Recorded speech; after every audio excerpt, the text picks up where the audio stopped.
Métro, partenaire des restaurateurs et commerçants indépendants, vous présente Sud Radio, 10h-11h, Ferniaud fait le marché. Bonjour mes amis, bon dimanche. Aujourd'hui, on va parler des vainqueurs. Ah, j'aime bien.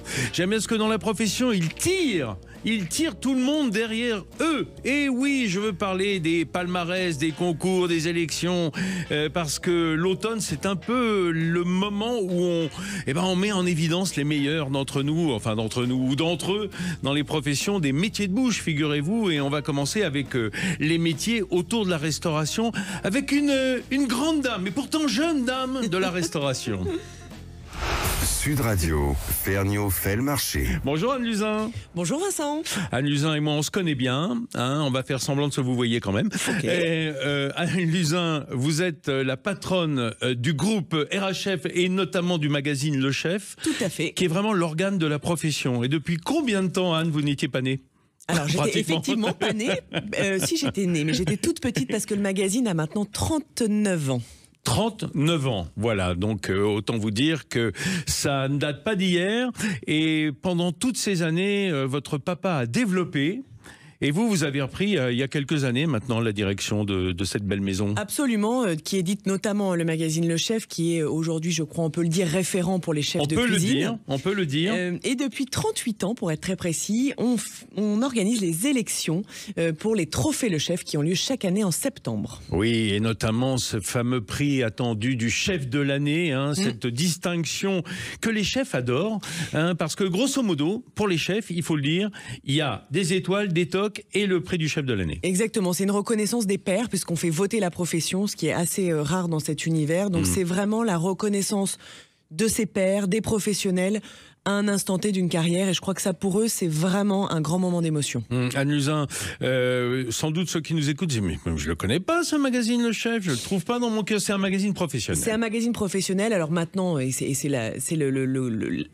Maintenant, c'est formidable avec les réseaux sociaux et le digital, c'est qu'on peut tout regarder. Donc, c'est un magazine qui est sur abonnement et qui s'adresse aux professionnels, mais qu'on peut tout à fait retrouver sur les réseaux sociaux et sur le site internet. Alors, absolument. Et dites-vous qu'en tout cas, c'est un baromètre de la profession. C'est ça qui est intéressant, parce que même si vous ne pouvez pas vous plonger dedans, même si vous ne l'avez pas dans votre kiosque ou dans votre relais à la gare, quand vous prenez le train, sachez que la profession le lit, s'en informe et que ça donne surtout une tendance. Une tendance. Cette année, je dirais, il y a un petit peu plus de femmes, ou parce que chaque année, on se dit, allez, des filles, des filles, des filles. On aimerait vraiment qu'il y en ait plus. On aimerait parler de plus de femmes et de mettre beaucoup de femmes en avant. On fait ce qu'on peut dans une profession qui reste encore à majorité masculine, mais quand même, ça pousse, c'est évident, notamment dans la pâtisserie, un peu dans les brigades. On va y arriver. On n'est évidemment pas à la parité, mais ça progresse.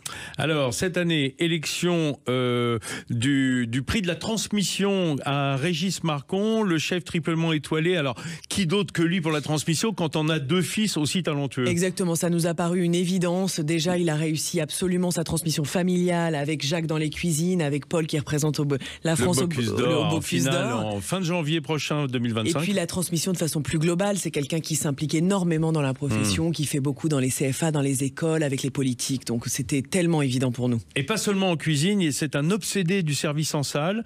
Et d'ailleurs, vous avez un prix pour ça, pour une jeune femme. Exactement, on a fait l'élection pour la même chose que le chef, le pâtissier et le sommelier. Et au service, c'est Fanny Perrault, qui travaille aujourd'hui chez Aleno Paris, 3 étoiles, et qui a été élue également par ses pairs, et qui était tout ému lundi soir dernier. Oui, on le comprend comme le sommelier du Cheval Blanc Paris. Exactement, Emmanuel Cadieux, qui a reçu le plus de suffrages et qui a été sommelier de l'année 2024. Alors, il y a 2 prix qui ont une saveur tout à fait particulière, en tout cas cette distinction, c'est le chef pâtissier de l'année, parce que autant les chefs ont des étoiles, exactement. Et je dirais par contre-coup, comme il n'y en a pas pour les pâtissiers, eh ben le chef de l'année, c'est quelque chose d'encore plus brillant pour eux. Exactement, les pâtissiers sont alors mis à l'honneur de façon et d'autre, mais ils n'ont pas vraiment de prix ou d'étoiles à proprement parler, comme les sommeliers et le prix du service. Donc c'est vrai que nous, ça fait maintenant, alors les trophées Le Chef ont 38 ans, les pâtissiers, je crois que c'est la 20e ou 22e année.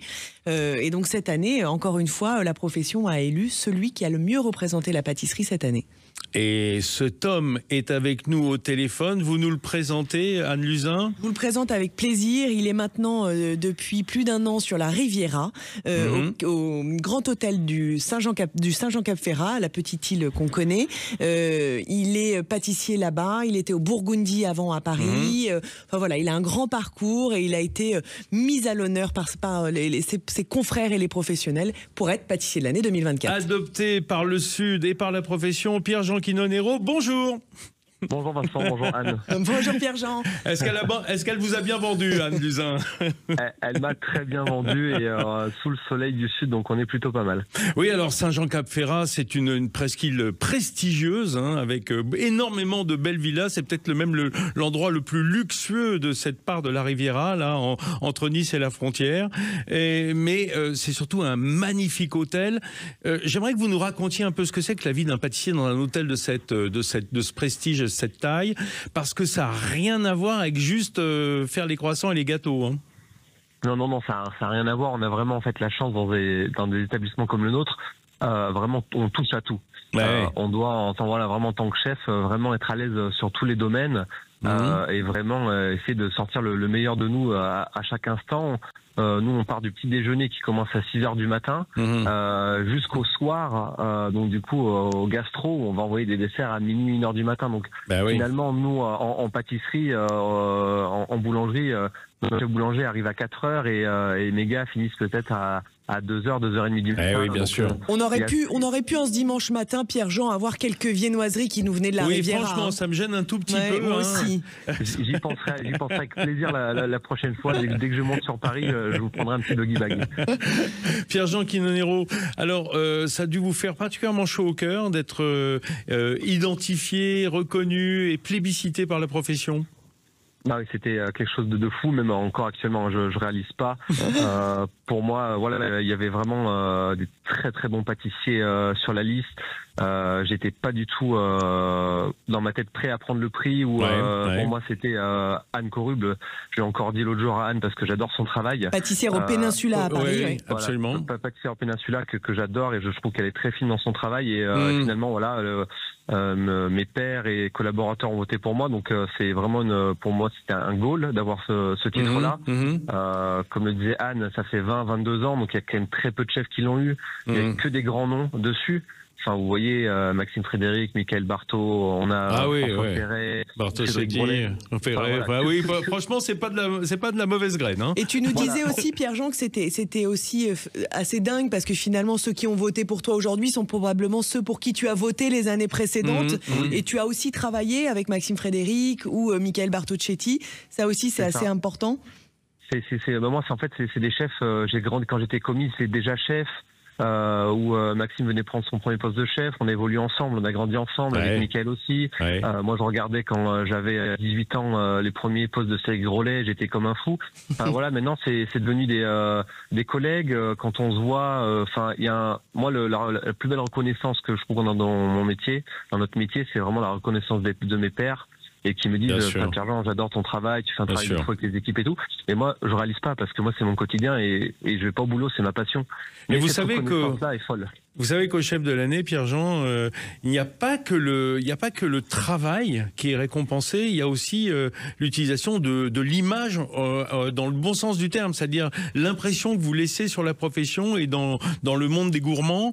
Et il y a le fond et la forme, je pense. Il y a vraiment ce qu'on voit et puis aussi il y a la personnalité qui a son importance. Et je pense que ça, voilà, tu es une bonne synthèse, toi, des gâteaux que tu proposes, que tout le monde peut voir sur Instagram d'ailleurs. Non, mais il y a d'autant qu'on n'est pas obligé d'aller au Cap Ferrat parce que moi, je connais quelques flancs de chez Néoulo que vous réalisez et qui sont beaucoup plus accessibles du coup pour le grand public. Dans ta pâtisserie, oui. Ouais, bien plus accessible et voilà, c'est un vrai exercice que moi j'adore monter sur Paris, j'adore voir mes équipes sur Paris. Là, on est en train de prendre une nouvelle tournure avec Néoulo. Samedi dernier, typiquement, on a vendu 1200 parts de flan sur la journée. Oh, c'est tout. Et on en a toujours, on n'a pas de flan ce matin, mais quoi?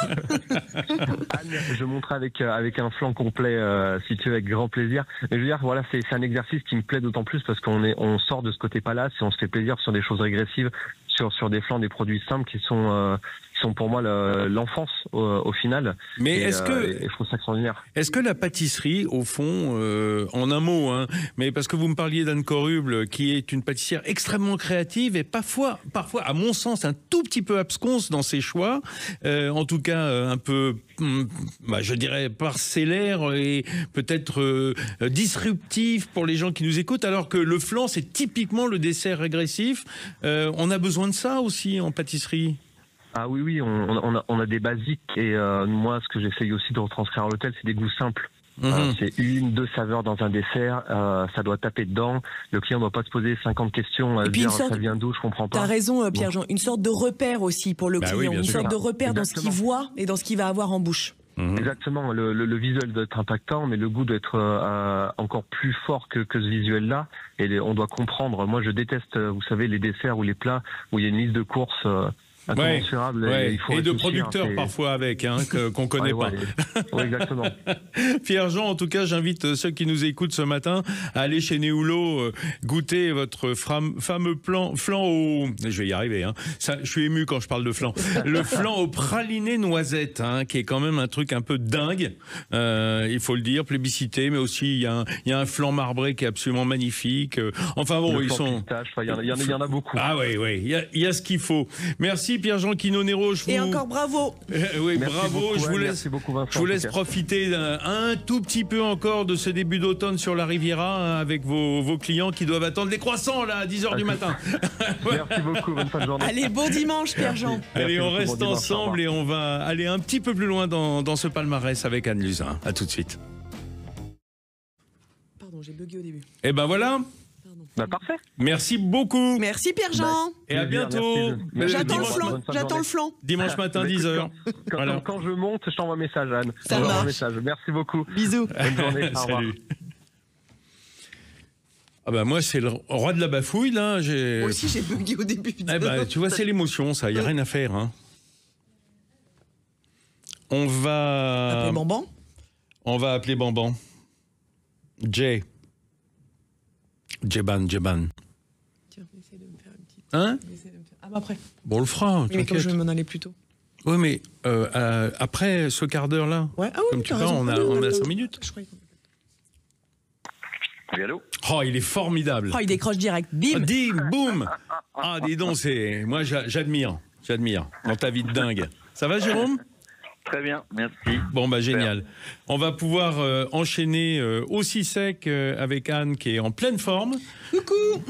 On vient de faire le premier quart d'heure d'émission avec Pierre-Jean Quinonero. Et évidemment, on va faire le deuxième avec toi parce que tout le monde attend ça. Enfin, ils ne le savent pas encore, mais ils l'attendent. Puisque c'est diffusé dimanche matin, 10h15. Allez, on y va, on enregistre. Métro, partenaire des restaurateurs et commerçants indépendants, vous présente... Sud Radio, 10h-11h, Ferniaud fait le marché. Alors là, si vous n'étiez pas là pendant ce premier quart d'heure d'émission, vous avez raté un truc. Surtout si vous aimez le flan, on avait le roi du flan. Oui, exactement. Pas le roi des flans. Pâtissier de l'année et roi du flan. Roi du flan, Pierre-Jean Quinonero au Grand Hôtel du Cap Ferrat. Et aussi dans les pâtisseries Néoulo qui portent son nom. Et il y en a une notamment, il y a un corner à la Samaritaine, je crois, qui m'a permis de goûter du flan la dernière fois. Mais on va monter dans ce palmarès parce que, cher Anne Luzin, puisqu'on parle ce matin du chef de l'année, et c'est un moment que tout le monde attend dans la profession, le moment où vous révélez en fait quel a été le vote de ses pairs, parce qu'on le rappelle, ce sont les chefs qui votent pour un chef chaque année. Exactement, c'est vrai que c'est un grand rendez-vous depuis 38 ans, les gens y sont attachés, ils y viennent avec beaucoup d'attachement et de plaisir, et je crois que c'est devenu vraiment l'événement fédérateur, bienveillant, convivial de cette profession. Et puis il y a toujours effectivement les gagnants, les lauréats, ceux qui ont été élus, plébiscités par leur pairs, par la profession, qui marche par un système de vote auprès d'un huissier. Et voilà. Et ce soir-là, on en révèle le résultat. Donc il y a certains effectivement qui montent en émotion. Je crois qu'on va parler à l'un d'entre eux. Bien, pas à l'un d'entre eux, au vainqueur, au lauréat du chef de l'année. Exactement. Il faut dire que cette année, c'est l'année Banquetel. Avec nous, Jérôme Banquetel. Bonjour Jérôme. Bonjour à vous. Bonjour à tous. Bonjour. Comment allez-vous, chef, ce dimanche matin? Tranquille? Ça va? Enfin, reposé. la pression est descendue depuis le chef de l'année la semaine dernière? Oui, un peu reposé, mais toujours dans la tête ce réel plaisir d'avoir été nommé par mes pairs, et c'est le bonheur, quoi. Voilà. Ouais. Alors, Jérôme Banquetel, breton adopté par Paris, au Gabriel, à l'hôtel La Réserve Paris. C'est votre année, je disais, parce que vous avez cette année obtenu la consécration en rouge, qui sont les 3 étoiles au guide Michelin pour votre restaurant. Mais quelle est la saveur particulière? Ça, c'est l'élection on va dire des inspecteurs du guide. Mais quelle est la saveur particulière d'être reconnu par ses pairs, par tous les autres chefs de la profession, les grands chefs? Déjà, c'est quelque chose que j'avais... une fois qu'on est nominé 3 étoiles, on a derrière... Le 27, au mois de septembre, généralement, le magazine de chef qui sort et qui révèle son chef de l'année. Ouais. Et on espère toujours être heureux d'élu. Donc, un stress que j'ai eu bien avant, pendant tout ce mois de septembre, où j'ai partagé plus ou moins avec mes équipes. Et la délivrance ce soir-là, maintenant, c'est quelque chose que je rêvais. C'est quelque chose qu'on rêve quand on commence ce métier, qu'on suit ce magazine, qu'on voit Anne, qu'on voit Francis, qu'on voit le déroulement des actus, de tout ce qu'ils font pour la profession. On en rêve d'avoir cette couverture en tant que chef de l'année, d'avoir ce trophée qui est dans ma salle pendant une année, de pouvoir le garder, de pouvoir le redonner l'année prochaine. Pour l'instant, attendez, je vais le garder. Alors je te rassure, Jérôme, tu le gardes, parce qu'il y a marqué ton nom, il y a marqué l'année, c'est le tien. Tu vas le garder. Ils vont pas le refondre. Non. C'est le bonheur. Encore plus heureux maintenant, parce qu'il va rester chez moi en salle. C'est formidable. Jérôme Banquetel, Anne le disait tout à l'heure, et c'est ce qu'on entend dans ce que vous nous racontez. C'est un journal professionnel. Donc, effectivement, ceux qui nous écoutent, pour eux, c'est un petit peu abstrait. Mais est-ce que vous avez décrit là l'actualité des chefs, la vie des restaurants, les ouvertures, les fermetures, les succès, les difficultés parfois, les mouvements à droite à gauche, voilà, le mercato, le fameux mercato des chefs. C'est quelque chose qui est important dans la vie d'un cuisinier, parce que c'est un peu le journal de la famille.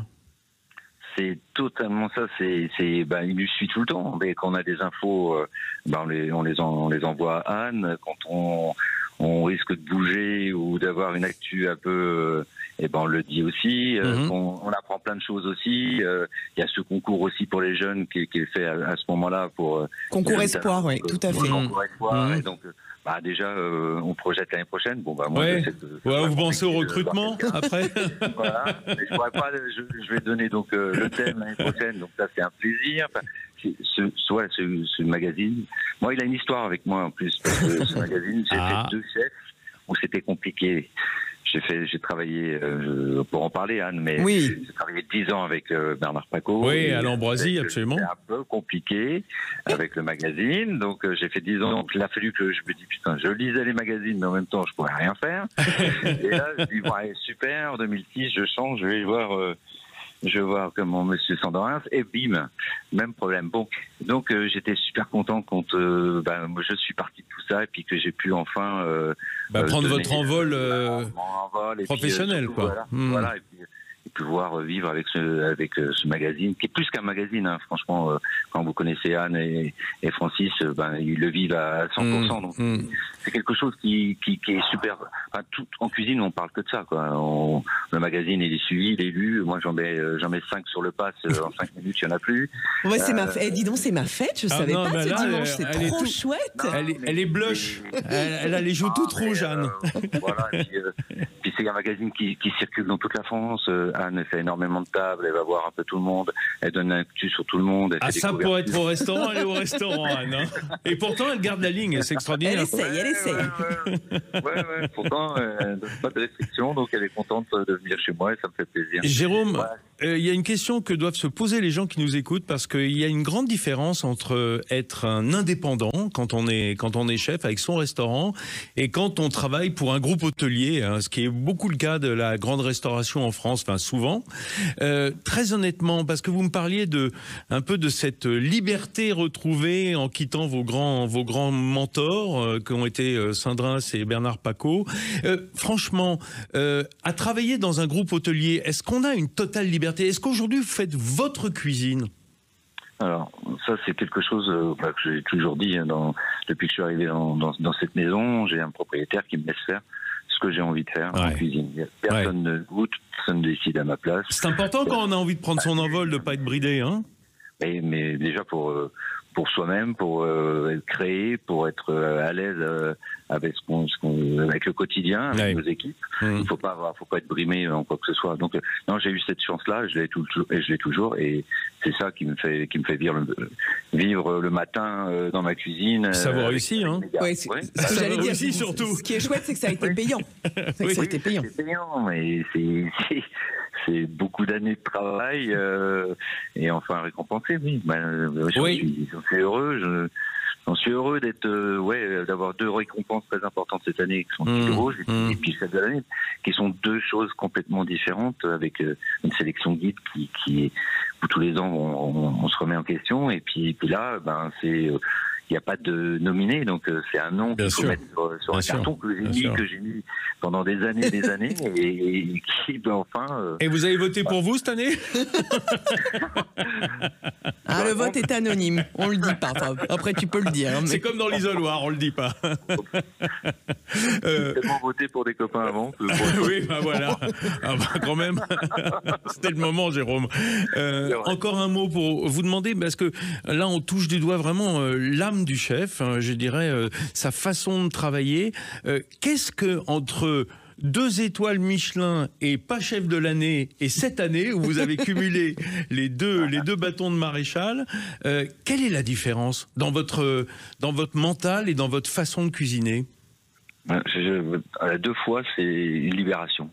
Voilà, une libération par rapport à toutes ces années de travail, et une libération et une joie par rapport à lundi dernier quand Alexandre m'appelle sur la scène. Et Alexandre Couillon, chef de l'année 2023. Alexandre Couillon de Noirmoutier, Et ça, c'est un moment, pour moi, c'était un moment très très particulier, avec beaucoup de joie, mais j'avais le cœur bloqué. On l'a senti quand tu es monté sur scène, effectivement. Non, mais parce que tu prépares rien, tu vas pas dire tiens, je prépare un discours. Tu vas pas en parler avec tes gars parce que c'est pas moi, mais bon, tu dis rien. Moi, je suis voisin, je fais 100 mètres pour arriver.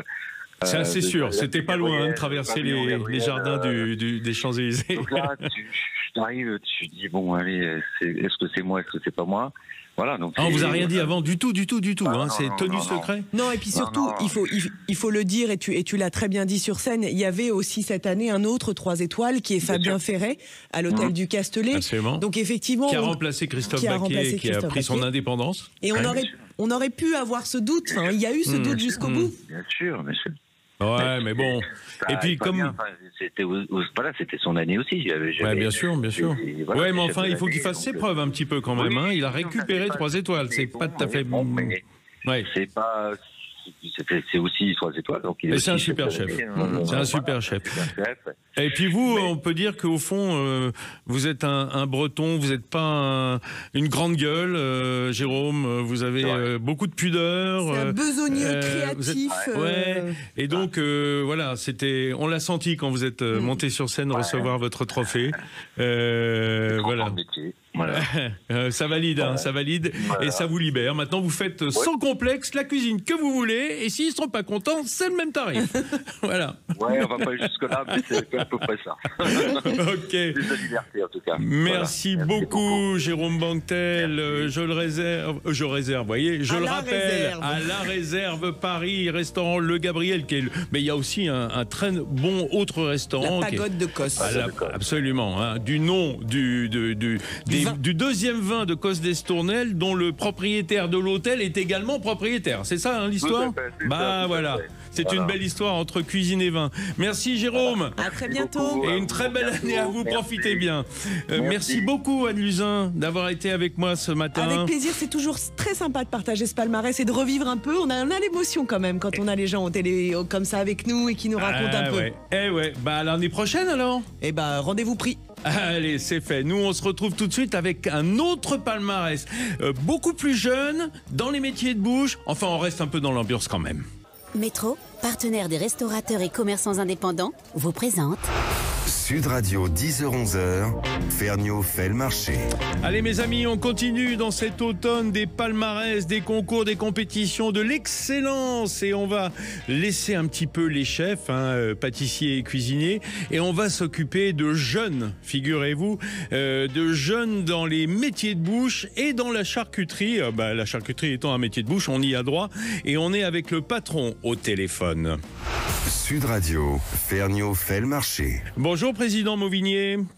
Bonjour Vincent Ferniaud. Merci d'être avec moi en ce dimanche matin, de bon matin. Enfin bon matin, ça a dit 10h30 pour les métiers de bouche. C'est déjà presque la moitié de la journée qui est faite. Exactement, on est déjà debout. Oui. Alors Joël Mauvigné, pour ceux qui ne vous connaissent pas, et ils ne sont pas nombreux, pour ceux qui ne vous connaissent pas, vous êtes l'homme aux 12 casquettes.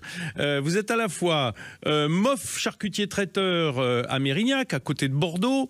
Mais ça, la maison maintenant, vous l'avez un peu laissée à votre fils, il faut bien reconnaître, et c'est une bonne chose, parce que vous avez deux casquettes très importantes dans la profession. Vous êtes à la fois le président de la CNCT, qui est la Chambre nationale des charcutiers traiteurs, la Confédération nationale de la charcuterie traiteur, et en même temps de la CGAD, là aussi Confédération générale des commerces de détail. Alors comment on dit, de l'alimentation de détail, des commerces d'alimentation. Donc, comment ça se fait que vous puissiez faire les deux? Il y a un cumul des mandats. C'était une suite logique pour vous ou c'est complémentaire? Comment est-ce que vous pouvez mener les deux de front? Tout simplement, déjà, c'est l'envie d'avancer. Mais oui, c'est cohérent.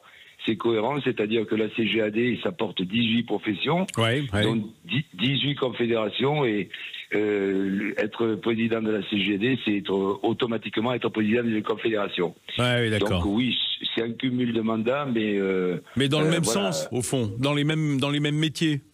Exactement, dans les mêmes métiers. Bon, la problématique n'est pas la même, bien sûr. 18 métiers, c'est 18 métiers différents, mais avec aussi des conventions collectives différentes, des enjeux différents. Bien sûr. Mais au bout du bout, c'est l'économie de proximité, le commerce des petites villes, des moyennes villes. C'est ça, comme on dit, de centre-ville, quoi. Le commerce d'alimentation de centre-ville, Exactement. Ça, c'est votre cheval de bataille. Mais c'est bien normal, quand on est meilleur ouvrier de France et qu'on est attaché à sa petite ville, parce que Mérignac, c'est dans la périphérie de Bordeaux, à côté de l'aéroport, ceux qui y vont le savent. Avoir une belle officine dans une ville comme celle-là, c'est un vrai engagement, et c'est ce que vous souhaitez pour, en fait, l'ensemble de notre territoire. Bien sûr, moi je me bats au quotidien à rencontrer bien entendu les ministères concernés, y compris l'éducation nationale et le travail particulièrement pour l'apprentissage. Bien sûr. De manière à ce que ces petits commerces à proximité, c'est la vie sociale et sociétale incontournable. Bien sûr, bien sûr.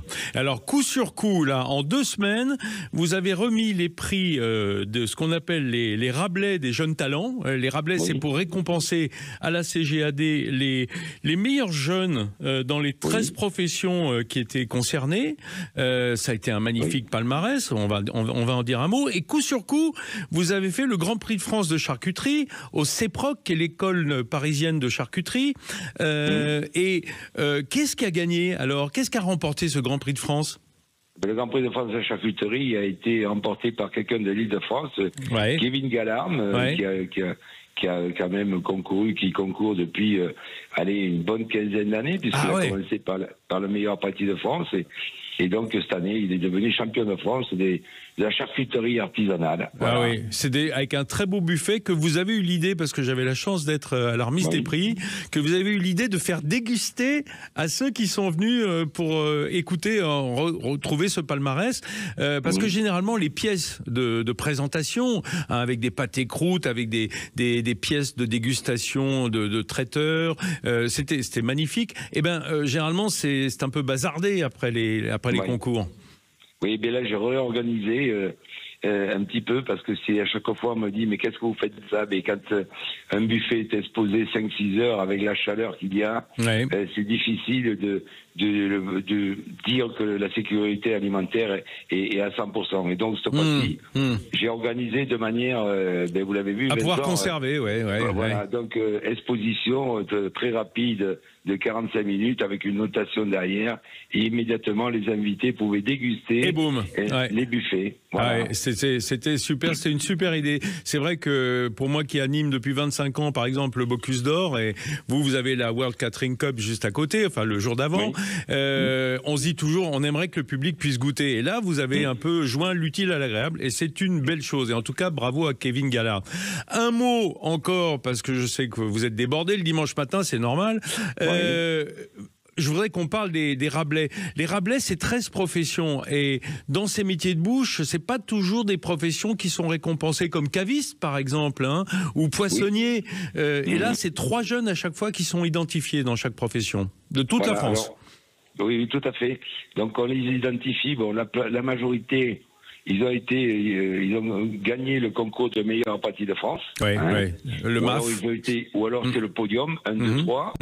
Ou alors dans d'autres, comme vous le citiez sur les cavistes et tout, c'est ceux qui sont arrivés dans leur CAP ou brevet professionnel, les numéros 1. Donc voilà, on récompense la crème de la crème, comme on dit en pâtisserie. Autrement dit, c'est pas une compétition, c'est sur l'ensemble de leur travail qu'ils sont jugés par des professionnels.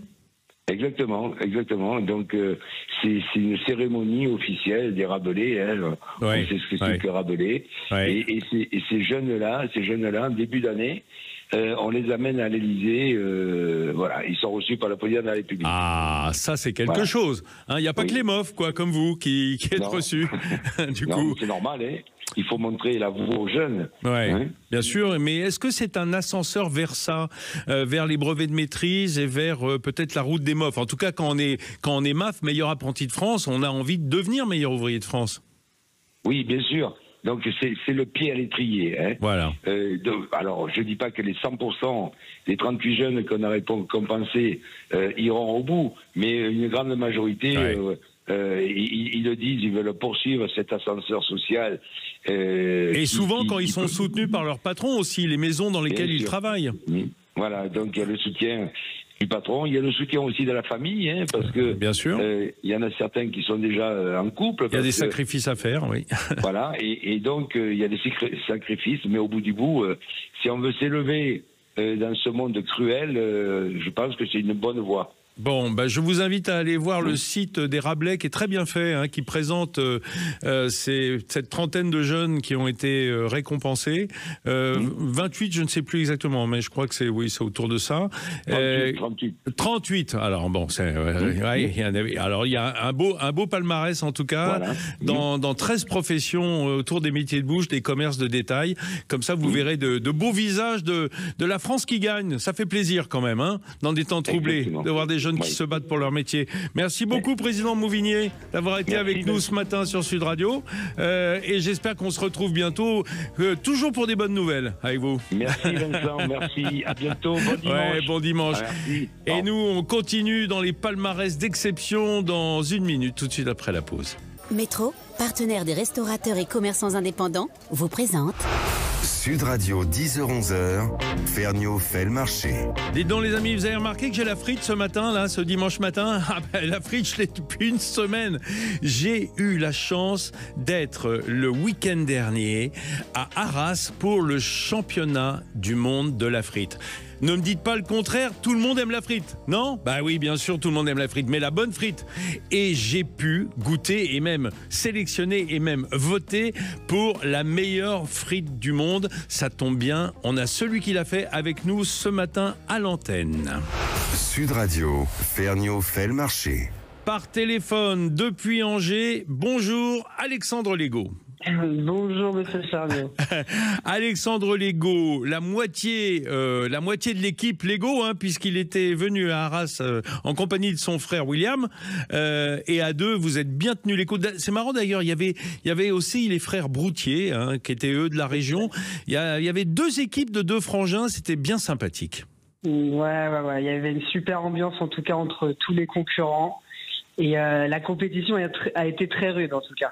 Ah, le niveau était élevé. Ça c'était serré, c'est vrai, mais il y a déjà une telle présélection. Voilà, vous connaissez mieux que moi, c'est vous qui les avez toutes goûtées. Je les ai toutes goûtées, mais il y avait du niveau. Mais je disais, il y a une présélection déjà du comité d'organisation pour ne garder que les 8 finalistes vraiment qui sont le haut du panier, le haut du cornet, j'ai envie de dire, pour les frites. Ce matin, c'est important. Alors, je rappelle que ça se tient à Arras, que la région, évidemment, Nord-Pas-de-Calais, plus largement les Hauts-de-France, mais surtout Nord-Pas-de-Calais, c'est le berceau de la frite en France, avec des techniques de cuisson particulières, puisqu'on utilise volontiers la graisse de bœuf raffinée plutôt que l'huile végétale, en général du tournesol, ou plus rarement de l'arachide. Toujours est-il que chacun avait la liberté. C'est ça que je voulais vous demander, Alexandre. Avant de vous demander exactement comment vous faites vos frites, je voudrais raconter quand même votre histoire avec votre frère William. Vous êtes natif de Bretagne, vous êtes installé à Angers, au Badem Tartare Club. C'est quoi le Badem Tartare Club ? Alors exactement, le Badem Tartare Club, on est un restaurant street food de tartare, donc on fait que des tartares. On va proposer des tartares de bœuf, des tartares de poisson, on a aussi même un tartare végétarien. Bien sûr. Donc qui dit tartare dit forcément. Un tartare végétarien, c'est une salade, excusez-moi. Grosso modo, exactement, grosso modo, voilà. En porte-pied fait, donc ça fait quand même un tartare. D'accord. En gros, c'est ça, oui. Et donc qui dit tartare dit frites forcément. Donc voilà, tous nos tartares sont servis avec des frites, graisse de bœuf forcément. On a aussi une option végétarienne. Voilà, on a une petite friteuse de côté pour les personnes végétariennes. Pour les véganes. Exactement. On essaye de faire plaisir à un maximum de monde. Et, donc voilà, tout est fait maison chez nous. C'est intéressant ce que vous me dites, Alexandre, parce que vous êtes installé depuis combien de temps à Angers dans cette officine ? C'est 1 an et demi. Un an et demi. Comment est-ce que lorsqu'on vient de Bretagne, qu'on s'installe à Angers et qu'on veut faire des frites, comment vous vient l'idée d'utiliser la graisse de bœuf qui est vraiment un truc de la Belgique et du Nord ?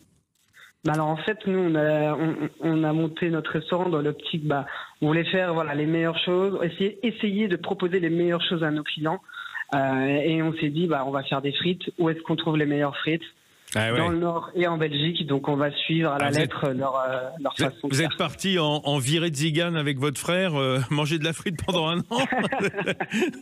On a regardé des vidéos sur comment on fait la frite là-bas, on s'est inspiré un peu de tout ça, et on a fait donc on a commencé à faire nos propres tests avec des frites très modestes au début, et on est venu à faire des frites. Pour vous, ça a été une évidence, quoi. À un moment donné, de passer à la graisse de bœuf, quoi. Ah, mais dès le départ, on s'est dit, nous, nos frites, c'est graisse de bœuf. On garde une petite friteuse au cas où, mais ça représente 5% de nos frites, même pas. Donc vraiment, nous, on fait tout à la graisse de bœuf. Je suis sûr que ceux qui nous écoutent, Alexandre, se disent... Enfin, je suis sûr qu'il y en a 90% qui découvrent que la frite peut être faite à la graisse de bœuf. Parce que c'est vrai que plus largement, on utilise l'huile de tournesol, en général. Il y a vraiment que dans ces régions autour de la frontière franco-belge qu'on utilise encore la graisse de bœuf, raffinée, certes. Mais du coup, c'est un peu violent pour ceux qui nous écoutent et qui ont l'habitude de l'huile végétale. C'est vrai qu'à Angers, c'est pas très populaire. Il me semble qu'on est les deux seuls restaurants. Il y a deux seuls restaurants à faire ce genre de frites. Et ça plaît aux gens, en fait. Voilà. Aujourd'hui, c'est le goût qui compte quand même. Exactement, c'est le goût qui compte. Et non, nos clients sont super contents. On n'a eu que des retours clients. C'est ça qui nous a poussé à participer en fait à ce championnat du monde. Alors avant de venir plus précisément à la technique que vous avez utilisée, j'ai passé coup de fil à quelqu'un d'autre qui est champion du monde aussi, mais dans ce championnat de la frite, vous c'est la frite authentique, c'est-à-dire la pure, la tatouée avec juste du sel dessus. J'ai de l'autre côté par téléphone Édouard Chouteau, le chef Édouard Chouteau. Bonjour Édouard. Comment ça va? Bah ça va pas mal. Alors lui, il est installé dans le département du Nord, en banlieue lilloise, à Lambersart, un restaurant, alors qui est pas tout jeune, qui a plus de 120 ans maintenant, la laiterie, c'est ça, Édouard? Exactement, ouais. On jouait à domicile, nous, ce week-end. Ah bah oui, quasi, quasi. Parce que le Nord et le Pas-de-Calais, il y a quand même une petite rivalité entre l'équipe de Lille et les 100 et or, là. Sujet de Lens. En tout cas, sur la frite, vous avez dû être étonné peut-être de voir des Bretons venus d'Anjou rafler le titre sous le nez des nordistes. Ben non, on adore. Et puis c'est ça qui est sympa dans ce championnat, c'est qu'il y a plein de surprises, il y a une super ambiance et c'est vraiment hyper agréable de voir tout le monde se surpasser sur un concours comme ça, aussi bonne ambiance. Édouard Chouteau, super restaurant avec une forte note locavore et végétale, la laiterie à Lambersart dans votre cuisine, une écotable comme on dit.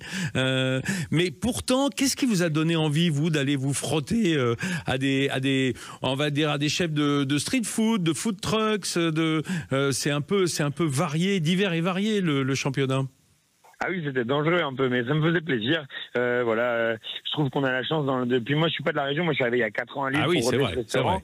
Et voilà, j'adore tout ce qu'on fait ici, tout ce qui se passe, toutes les animations, les street food. L'ambiance, l'ambiance du Nord-Pas-de-Calais, quoi. Je me suis dit que c'était quand même une occasion encore d'aller voir nos clients, de faire vivre la maison et d'être là où on n'attend pas. Mais en même temps, les sauces, c'est le cœur de notre métier à la laiterie aussi. Et faire une bonne sauce, traditionnelle. Avec des codes, j'étais pas non plus hors sujet, quoi. Donc je me retrouvais bien dans ce challenge-là. C'est souvent ce que je dis, c'est un peu la marque de la cuisine française, la sauce. C'est ce qui différencie la cuisson de la cuisine, souvent. C'est l'ADN, c'est notre histoire, ouais. Alors, ce qui est marrant, c'est que vous avez remporté donc l'épreuve de sauce froide, c'est-à-dire en fait celle qu'on utilise le plus souvent sur les frites. C'est ce qu'on va trouver dans les baraques à frites, les sauces froides. Souvent sur base un peu de mayonnaise transformée. Bon, on va en parler dans une seconde. Je veux d'abord revenir à Alexandre Legault. Alexandre, comment est-ce que vous avez réalisé votre frite pour qu'elle soit championne du monde? Racontez-moi, quelle variété d'abord? Agria? Ouais, alors non, nous c'est vrai que ça commence par le choix de la variété. Il en existe. Ah oui, ça y en a des patates, c'est sûr. C'est difficile de faire son choix, mais nous, on a opté pour une variété Agata. Donc, Agata. En toute saison, c'est-à-dire que vous suivez l'Agata pendant Non, malheureusement, on peut pas en avoir toute la saison, donc on jongle entre Agata, Colomba, parfois aussi de la jelly, très peu, mais voilà, après on essaye de se fournir un maximum de ces deux variétés-là. Agata, très bien, c'est noté. L'Agata reste plus croustillante que la Colomba. Voilà. Et alors, pour ce qui est de vos bains de cuisson, 2 bains, traditionnellement, un bain pas trop chaud, puis un bain pour donner la croustillance derrière? Ouais, exactement. On a un premier bain à 140 degrés, donc entre 8 et 10 minutes. Et déjà en pur bœuf, là, ou un mélange? Pur bœuf, exactement. Pur bœuf, d'accord. Nous, c'est vraiment les 2 cuissons blanc de bœuf. D'accord. Et une fois, en fait, que notre frite commence à former une légère croûte, un peu alvéolée, on la stoppe direct, on la laisse refroidir. Donc, pendant plusieurs dizaines de minutes. Dans le panier, ou vous les goûtez, ou... Alors on les goûte bien d'abord et ensuite on la dispose du coup dans nos bacs gastro. D'accord. Et ensuite deuxième cuisson à la graisse de bœuf à 190 degrés. D'accord. Cette fois-ci on va vraiment pousser la frite à ce qu'elle nous donne une petite coloration. En fait grâce au taux de sucre qu'on va retrouver dans la gata, ça va nous permettre en fait de colorer notre frite. Un peu de glucose après, là qui pointe. Exactement. Nous c'est ce qu'on aime, donc on aime bien quand il y a un petit côté coloré. Faut pas que ça soit cramé non plus. Et ce qu'il faut dire, vous avez pris des risques parce que vous avez laissé la peau, vous. Exactement. Alors nous, oui, on a décidé de laisser la peau. En fait, la gata, c'est une peau très très fine, donc Donc ça dérange pas du tout. Et voilà, ça donne un petit côté, un petit caractère un peu plus rustique à notre frite. Ouais. Voilà, nous, on aime bien et surtout peau, bien cuite. Je tiens enfin moi je veux vous le raconter puisque j'ai été aux premières loges, étant dans le jury. Une pomme de terre, un parti pris d'avoir une frite colorée, c'est-à-dire très cuite, mais au fond c'est ce qui donne le goût. Et je me suis même fait la réflexion, au fond quand on vend de la viande crue, puisque vous faites des tartares, c'est normal que la seule cuisson elle soit dans la garniture, c'est-à-dire dans la frite. Exactement. Au moins qu'on ait le goût de cuit, quoi. Voilà. Exactement, voilà, c'est le côté réconfortant aussi. Ouais, voilà, ouais. c'est le petit point de choses. Édouard Chouteau, de votre côté, de quoi était composée votre sauce championne du monde? Faites-nous rêver un petit peu. Mais nous, on sortait de la braderie. Hein. Moi, je me suis inscrit un peu. C'est vrai que la semaine d'avant, il y a la braderie de Lille. Hein. Alors, donc, Et voilà, j'avais envie de défendre ce petit côté chauvin qui sont les moules marinières là qu'on fait pendant la braderie. Ouais. Et on avait fait une sauce qui avait fait vraiment fureur, où le jus était vraiment, le jus des moules était vraiment réduit en caramel. Ah, waouh! Mais avec échalote, vin blanc, enfin un peu comme des marinières ou pas du tout? Exactement, une vraie marinière avec pas mal de céleri branche. Moi, j'adore le céleri branche. Ah ouais, quel exhausteur de goût fantastique. Hein. Exactement, avec ces petits côtés herbacés frais. Ouais. On a remis du cru aussi un petit peu pour avoir le peps. Et puis on a mis de l'huile d'olivèche. Ça, c'est vraiment. C'est le cousin, c'est la cousine du céleri, hein, la livèche. Hein. C'est une sorte de céleri sauvage. Permanent, ouais, très frais, très vert. Et puis voilà, je trouve qu'il y a vraiment un vrai exhausteur de goût naturel, végétal. Donc on est parti de cette idée-là. Et puis la mayonnaise classique, donc, mais du coup allégée parce que les moules décortiquées, elles servaient de corps à la mayonnaise. Je comprends. Donc, quelque chose d'assez sain en plus, très goûteux. Et puis très réduit, donc sans sel ajouté, vraiment l'idée d'avoir quelque chose de très très cuisiné et d'avoir le plaisir un peu des dernières frites qu'on trempe dans la casserole de moule avec ce jus. Aïe aïe aïe, vous me donnez faim. Oh là là, heureusement l'heure de la fin de l'émission approche et je vais aller faire le déjeuner. Je sens que ça va être des frites, mais c'est plus compliqué à trouver chez moi que chez vous, c'est sûr. Hein. Moi j'ai interdiction de faire de la friture à la maison, ma femme aime pas ça, l'odeur. Mais je comprends, on le fait dehors, c'est pas grave. En tout cas, messieurs, félicitations à vous deux pour vos beaux titres de champion du monde. C'est pas rien, hein, champion du monde de la frite. Énorme. Alexandre, j'ai peur que ça change un peu votre vie de restaurateur. Alors, oui, je vous le confirme. Là, les deux derniers jours ont été très très intenses et je crois que je suis parti pour couper de la frite pendant longtemps. Eh ben, écoutez, c'est que du bonheur, ça. Hein, ouais, c'est que du bonheur. Et puis c'est surtout un titre que vous garderez toute votre vie. Hein. Bon, en même temps, c'est pas si sérieux que ça, mais ça apporte du business et c'est ça l'important. Et puis tout le monde aime les frites. Merci beaucoup. Et l'organisation, c'était génial. Enfin, on a passé un super moment. Oui, c'est vrai. Je vous invite à Arras. Enfin, je vous invite à y venir l'année prochaine pour ce championnat du monde de la frite, entouré de baraques à frites qui font des frites meilleures les unes que les autres. Vous pouvez goûter à toutes les frites comme ça, et peut-être même il en restera du jury. Merci messieurs. Une très bonne fin de dimanche à vous. Merci beaucoup. Voilà mes amis, à nouveau une très belle rentrée à tous les jeunes et les moins jeunes qui s'affrontent tous les ans dans un esprit sain de saine compétition pour progresser et faire progresser les métiers de bouche dans toutes les catégories. Si vous avez raté tout ou partie de l'émission, retrouvez-la en podcast sur sudradio.fr et sur YouTube. Je vous abandonne aux infos de 11h. Ensuite, c'est Alexandre Devecchio en toute vérité, suivi d'un beau programme sur Sud Radio toute la journée. Moi, je vais préparer un casse-croûte là. Tout ça, ça m'a donné extrêmement faim. Sud Radio, Ferniaud fait le marché. Avec Métro, partenaire des restaurateurs et commerçants indépendants.